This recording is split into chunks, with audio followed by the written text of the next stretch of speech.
یوه ورځ شیخ چلی له ځانه سره ویل نن به داسې لوی کار وکم چې ټول کلي کې به مې نوم مشهور شي.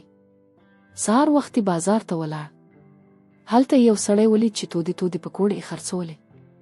د پکوړو خوشبويي چې د شیخ چلی پوزې ته ورسېده خوله یې اوبه شوه. شیخ چلی پوښتنه وکړه دا پکوړې په څو دي؟ دوکاندار وویل 10 روپۍ 4 دانې. شیخ چلی جیب ته لاس کړ. جیب تش.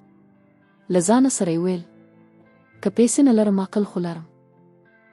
هغه لږ لرې ودرېد او اسمان ته یې په حیرانۍ کتل پیل کړل. خلک هم حیران شول.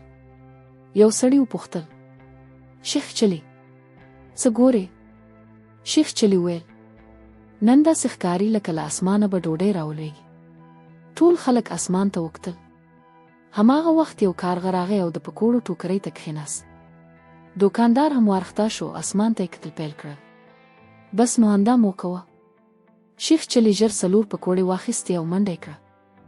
یوه ونه لاندې کښېناست او په مزه یې پکوړې خوړلې. ناڅاپه هماغه کارغه راغی او یوه پکوړه ترې وتښتوله. شیخ چلی حیران شو او ویل وایه رښتیا هم له اسمانه راغله. بیرته اسمان ته ولاړه. هماغه وخت دوکاندار ورسېد او هغه یې ونیو. دوکاندار په غوسه ویل ته غلا کوې؟ شیخ چلی په موسکا ویل نه ما غلا نه ده کړې، ما خو د اسمان اشاره منې ده. دوکاندار وخندل. ویل ته عجیبه سړی، سبا راشه زما سره کار وکړه. شیخ چلی خوشحاله شو. کار هم پیدا شو، پکوړې هم.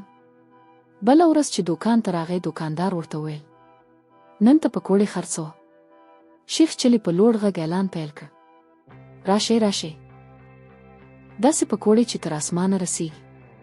خلک په خندا خندا دوکان ته راتلل او خرڅلاو ډیر شو. په پای کې شیخ چلی له ځانه سره ویل کله کله لږه شوخي هم ګټه لري.